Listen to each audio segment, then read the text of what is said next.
삶을 잘 살고 싶은 사람들에게는 반드시 삶의 지침이라고 하는 것들이 있습니다. 그러니까 내가 인생을 이렇게 살아야 되겠다. 그런 삶의 기준들을 가지고 살아갑니다. 돈에 대한 개념이 있고요. 사람을 대하는 태도가 있고, 내가 살아가야 될 삶의 목적과 방향에 대한 것들을 가지고 있습니다. 그리고 시간은 어떻게 써야 하는지, 그리고 나이별로 어떻게 내가 살아야 되는지, 이런 것들에 대한 것들을 생각하고 살아갑니다. 내가 하나님의 사람이에요. 그러면 나에게 가장 중요한 것은 무엇일까? 이런 고민을 하지 않겠어요? 하나님의 사람으로서 중요한 것은 무엇이냐? 1절 보면 이렇게 나와요. 여호와여, 주의 장막에 머물 자 누구 오며 주의 성산에 사는 자 누구 오니까? 하나님이 거하시는 곳에서 하나님과 함께 살아갈 수 있는 사람은 도대체 누구일까? 이런 일에 관심이 있다라고 하는 것은 하나님과 함께 살고 싶은 간절한 마음이 그에게 있기 때문이겠죠.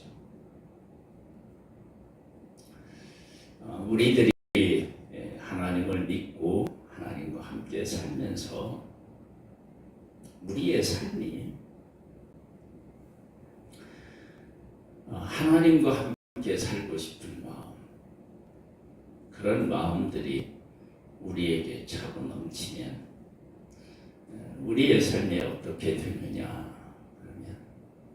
하나님하고 함께 살려면 어떻게 해야 되나? 하나님이 정말로 기뻐하시는 일은 무엇인가?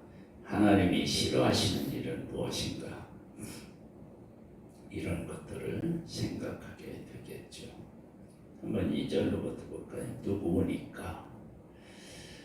정직하게 행하며 공의를 실천하며 그의 마음에 진실을 말하며 그의 혀로 남을 허물하지 아니하고 그의 이웃에게 악을 행하지 아니하며 그의 이웃을 비방하지 아니하며.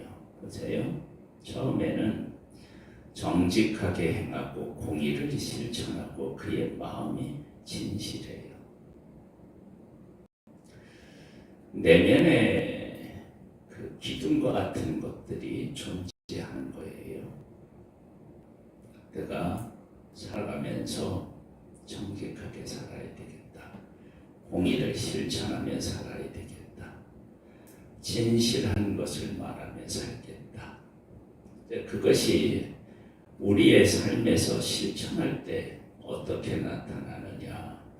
그러면 다른 사람에게 대하여 그의 혀로 남을 허물하지 아니하며 말을 하는 데 있어서 조심하는 거예요. 그 이웃에게 악을 행하지 아니하며, 왜냐하면 행동을 조심하는 거죠. 그 이웃을 비방하지 아니하며 다른 사람의 행동에 대해서 함부로 말하지 아니하는 거예요. 자, 그러면 내가 삶을 어떻게 살아야 되겠다. 이제 내가 하나님의 사람이니까 하나님을 가장 귀한 분으로 여기고 그분과 함께 살려면 어떻게 살아야 되겠느냐. 그러면서 자기의 삶에 대한 큰 기둥을 세우고, 그리고 그것이 실천되어지는 데 있어서는 사람을 어떻게 대하느냐, 그런 부분에 대해서 우리가 구체적인 것들이 나와야 되겠죠. 그래서 하나님하고 함께 살 사람이 도대체 누구일까? 그러려면 어떻게 해야 되느냐? 정직하게 행하고 공의를 실천하고 진실을 말해야 되겠다. 그의 혀로는 남을 허물하지 아니하고 말 조심하고요.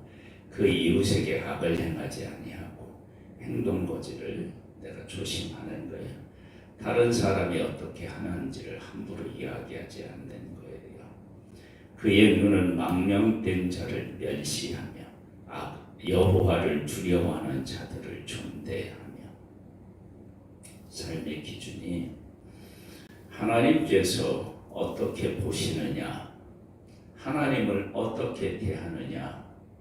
그러니까 3절에는 남의 사람에 대한 것이라면, 그리고 이제 하나님께 향하는 마음, 그의 마음에 서원한 것은 해로울지라도 편하지 아니하며.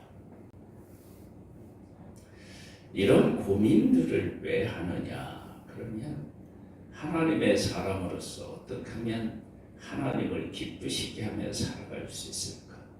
그 하나님과 어떻게 친밀한 관계를 유지하며 살아갈 수 있을까? 이런 고민을 하니까 이런 일들이 이러한 기준들을 세우고 고백하게 되는 겁니다. 이자를 받으려고 돈을 부어주지 아니하며 뇌물을 받고 무리한 자를 해하지 아니하는 자이니 이런 일을 행하는 자는 영원히 흔들리지 아니하리이다.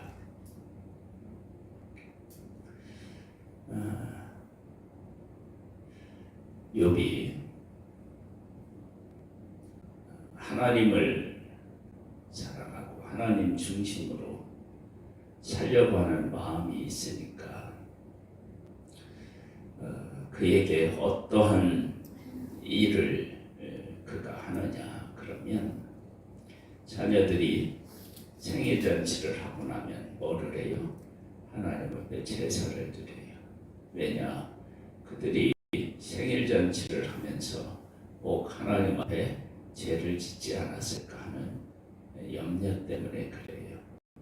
욥의 행사가 항상 그러했다 그렇게 이야기하고 있어요. 그러니까 하나님 보시기에 내 삶이 어떠해야 하느냐, 내 자녀가 어떠해야 하느냐, 그런 부분에 대해서 밤낮 고민하고 하나님과 함께 살아가는 삶의 가치를 아니까 그분이 기뻐하시는 일, 그분 앞에 좀 더 가까이 가고 싶은 마음, 이러한 마음이 그의 중심에 있으니까 욥이 그렇게 삶의 지침을 세워서 하는 거예요. 그런 지침은 율법에 나와요, 안 나와요? 생일잔치를 하고 제사를 드리라는 게 나와요? 안 나오잖아요. 그러니까 우리들의 삶에서 하나님을 뜨겁게 사랑하고 하나님과 함께 살아가는 가치를 우리가 깨달아 한다면 우리에게 뭐가 생기겠어요? 삶의 지침이 생겨요. 그 하나님 안에서.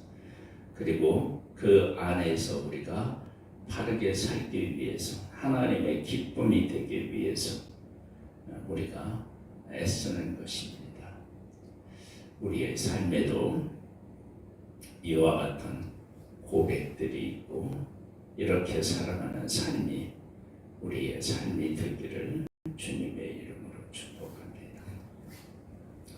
아버지 하나님, 하나님이 어떤 분이시는지를 바르게 깨달아가려고 그 하나님의 기쁨이 되는 것이 우리의 삶에 어떤 의미가 있으며 그 하나님과 함께 살아가는 것이 우리에게 얼마나 복인지를 바르게 깨우쳐서 하나님 중심으로 살아가는 가장 복된 삶이 되기를 소망합니다. 주의 영으로 우리를 늘 일깨워 주시옵소서. 예수님의 이름으로 기도드립니다. 아멘. 하늘에 계신 우리 아버지여, 이름이 거룩히 여김을 받으시오며 나라에 임하옵시며 뜻이 하늘에서 이룬 것 같이 땅에서도 이루어지리이다. 오늘날 우리에게 일반 양식을 주옵시고 우리가 우리에게 죄 지은 자를 사하여 준 것 같이 우리 죄를 사하여 주옵시고 우리를 시험에 들게 하지 마옵시고 다만 악에서 구하옵소서. 내게 나라와 권세와 영광이 아버지께 영원히 있사옵나이다. 아멘.